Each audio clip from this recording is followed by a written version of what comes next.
What if your boss ignored your warnings, trusted the cocky young hotshot, and nearly tanked the entire company, only for you, the boring old veteran, to come back and save everything? That's not Silicon Valley drama. That's China, over 2,000 years ago, when the Qin state went all in to conquer its biggest rival, Chu. The final showdown wasn't just about armies.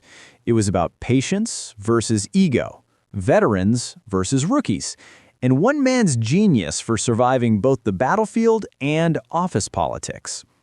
Today we're going to walk through how General Wang Jian destroyed Chu, the last and toughest obstacle in Qin's road to unification, and why his playbook still feels disturbingly relevant.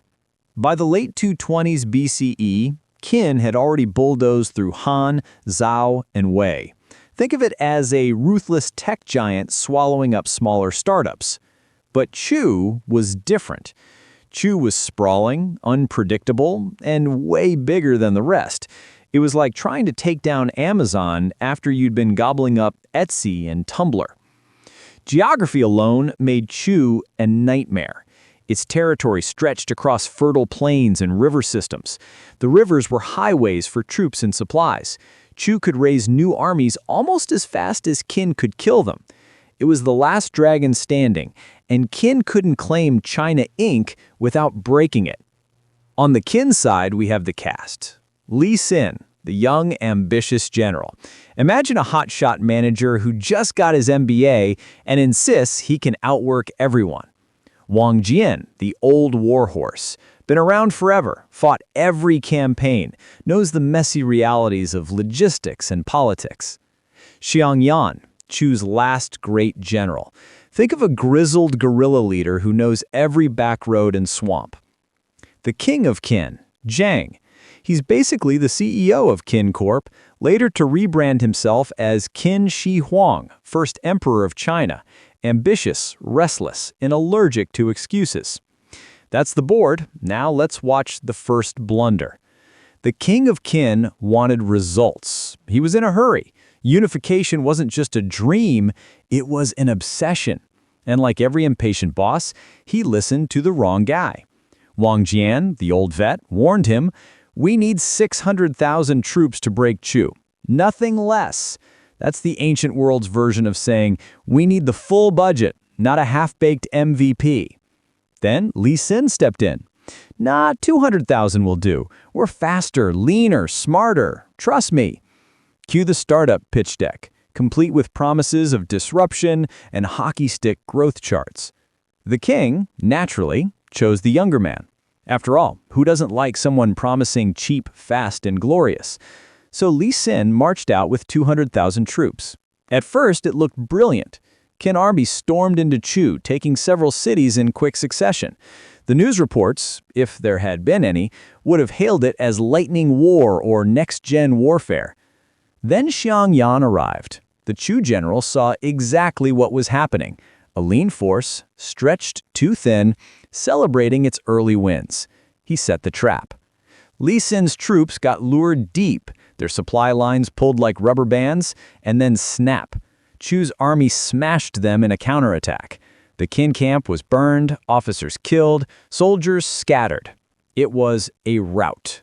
For Qin, it was a near disaster. For Li Xin, it was the smuggest I told you so moment in history. After the fiasco, the king of Qin swallowed his pride and called Wang Jian back. The veteran didn't gloat, at least not publicly. He just repeated his line. "Give me 600,000 men, no less." This time, the king listened, but that created a new problem. 600,000 troops was basically the entire military-industrial complex of Qin. Putting them all under one general's command was dangerous. Imagine handing a COO every division of your company and hoping he doesn't decide to stage a coup. Wang Jian understood this. He wasn't just fighting Chu. He was fighting his boss's paranoia. So he did something brilliant. He started asking for farmland and gardens. Every time the king checked in, Wang Jian would request more land, more estates, more orchards. At first glance, it looks greedy, but it was theater. The message was, look, I'm just an old man padding his retirement plan. I don't want your throne. I want cucumbers and a fish pond. It worked. The king relaxed. The paranoia died down. And Wang Jian got the freedom to run the campaign his way. Now here's where his genius really shines.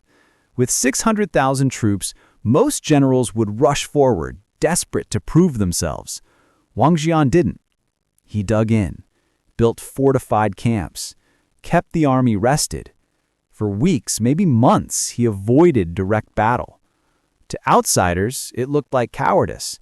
To the soldiers, it was confusing. But Wang Jian was watching for signs. He wanted his troops healthy, their morale high. He'd inspect them daily.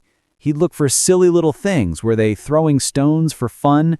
Were they competing in jumping games? Those were his indicators. If soldiers had energy for play, they had energy for war. Meanwhile, Chu's army was left waiting. They grew impatient, supplies thinned, morale slipped. And Xiang Yan, seeing no action, pulled troops away for other fronts. That's when Wang Jian knew the time had come. When Chu finally dropped its guard, Wang Jian struck. He unleashed the full 600,000 in a coordinated push. The target? Qinan. Chu's army, unprepared and weakened, crumbled under the weight. Xiang Yan fought fiercely, but was killed or, in some accounts, committed suicide when the battle was clearly lost. Either way, Chu's last lion was gone.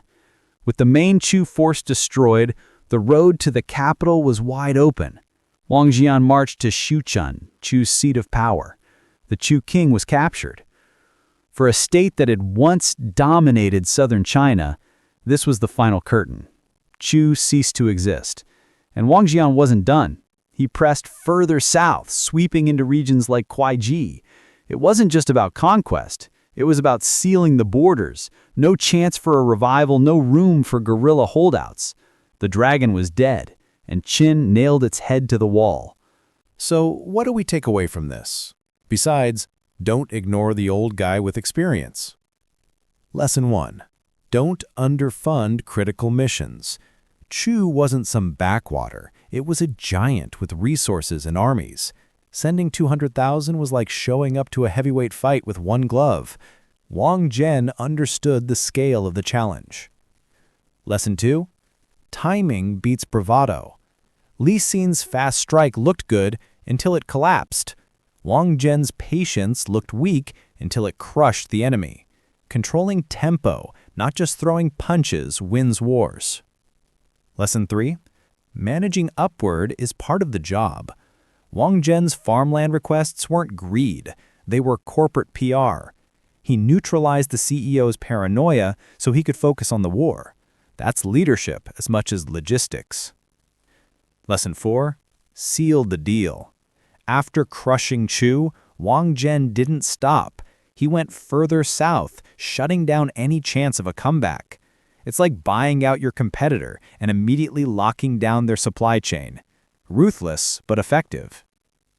The war that decided China's unification wasn't won by speed or flashy maneuvers. It was won by patience, full resources, and a general who knew how to fight both his enemies and his own boss's doubts. Wang Jian's destruction of Chu was the moment Qin became unstoppable. Without him, the first emperor might have just been another ambitious CEO with dreams bigger than his budget. So, here's the question. If you were in that world, would you bet on the young hotshot promising speed and glory, or the old veteran demanding patience and resources? Drop your answer in the comments. And remember, sometimes the safest way to win is to look boring right up until you strike.